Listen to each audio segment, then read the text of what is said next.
PSM Makassar kembali menelan kekalahan ketiga beruntun di pekan ke-23 kompetisi Super League 2025-2026 setelah takluk 0-1 dari tuan rumah Persebaya di Stadion Gelora Bung Tomo.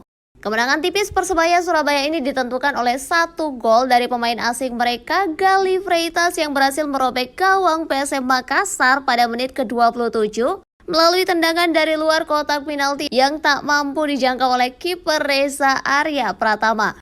Persebaya sejak awal memang mengambil inisiatif serangan dan terus menekan pertahanan PSM Makassar yang tampak kesulitan menciptakan peluang berbahaya sepanjang babak pertama.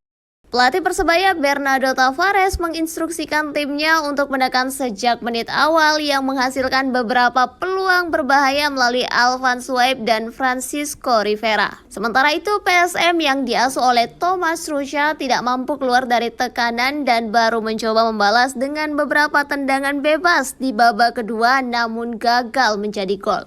Kekalahan ini membuat PSM Makassar tertahan di posisi ke-13 klasemen sementara dengan 23 poin. Hanya terpaut 5 poin dari zona degradasi di posisi ke-16. Sebaliknya Persebaya Surabaya naik ke posisi 5 besar dengan 38 poin.